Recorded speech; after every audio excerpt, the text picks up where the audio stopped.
Assalamualaikum warahmatullahi wabarakatuh. Perkenalkan, nama saya Intan Jamiatus Salama dengan NIM 4182118 dari kelas IK 3. Baiklah, dalam kesempatan kali ini saya akan menjelaskan mengenai komunikasi verbal dan juga komunikasi nonverbal. Yang akan pertama saya bahas yaitu ada komunikasi verbal.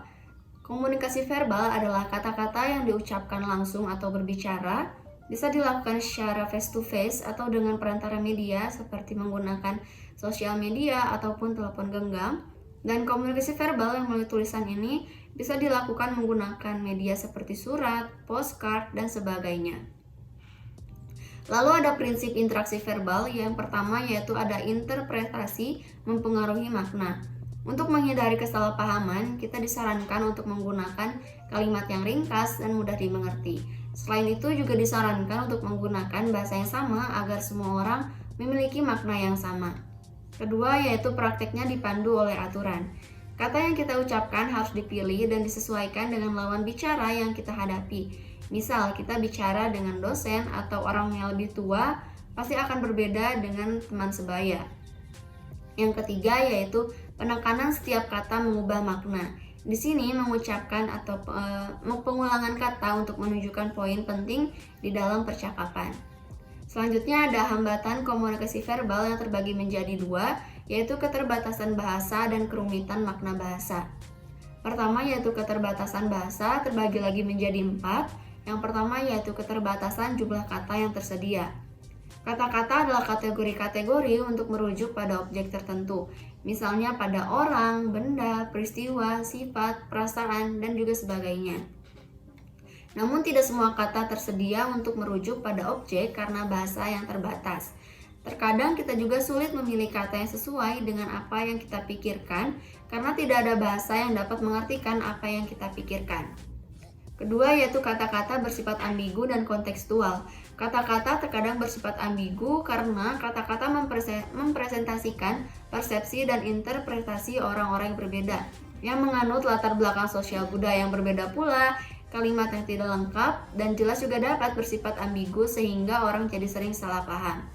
Ketiga yaitu kata-kata mengandung bias budaya. Bahasa terikat dengan konteks budaya, oleh karena itu di dunia ini terdapat berbagai manusia dengan budaya dan subbudaya yang berbeda. Tidak heran bila terdapat kata-kata yang secara kebetulan mirip atau maknanya berbeda. Misalnya seperti kata gedang dalam bahasa Sunda yang artinya pepaya, sedangkan dalam bahasa Jawa itu artinya buah pisang. Keduanya memiliki kata yang sama namun memiliki objek yang ditujukannya berbeda. Yang keempat yaitu percampur adukan fakta, penafsiran, dan penilaian.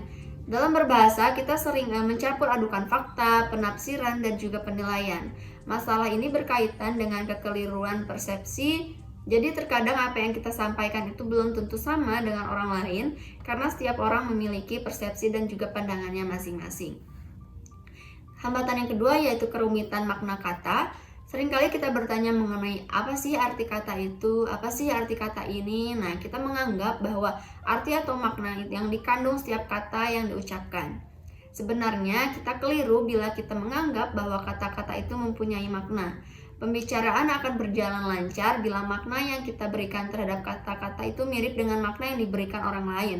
Akan tetapi kenyataannya tidak selalu demikian. Boleh jadi sesuatu yang sama itu merujuk pada objek yang berbeda. Selanjutnya ada ciri-ciri komunikasi verbal. Yang pertama itu disampaikan secara lisan maupun tulisan.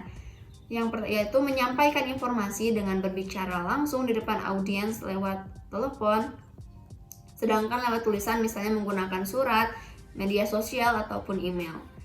Lalu menggunakan kata-kata dari satu atau beberapa bahasa. Nah, biasanya masyarakat kita ini suka menggunakan bahasa daerah yang dicampur dengan bahasa Indonesia. Contohnya bahasa Sunda seperti atuh da saya mah, atau bisa juga menggunakan bahasa Inggris dengan bahasa Indonesia seperti which is aku benar-benar gak expect nih di bidang ini. Nah, yang ketiga yaitu komunikasi bersifat dua arah. Pembicara ataupun pendengar ini memberikan respon terhadap satu sama lain. Ketika satu orang berbicara, maka orang lain akan mendengarkan dan memberikan respon seperti pertanyaan, bantahan, persetujuan, yang artinya itu terdapat feedback atau efek yang terjadi. Selanjutnya ada komunikasi nonverbal.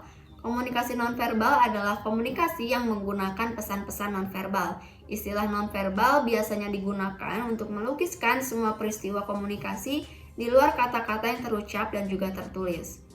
Di sini terdapat tipe-tipe komunikasi nonverbal. Yang pertama yaitu ekspresi wajah dan mata. Contohnya seperti kejujuran, kemarahan, kebahagiaan, kebohongan, dan lain sebagainya. Itu merupakan ekspresi emosi yang dapat terlihat dari ekspresi wajah dan juga mata.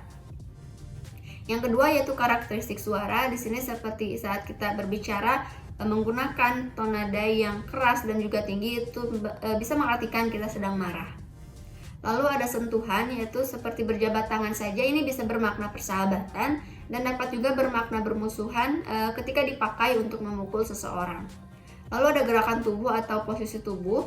Contohnya seperti membalikan badan ketika sedang berbicara, itu bisa dimaknai kita sedang marah atau tidak setuju dengan pendapat seseorang.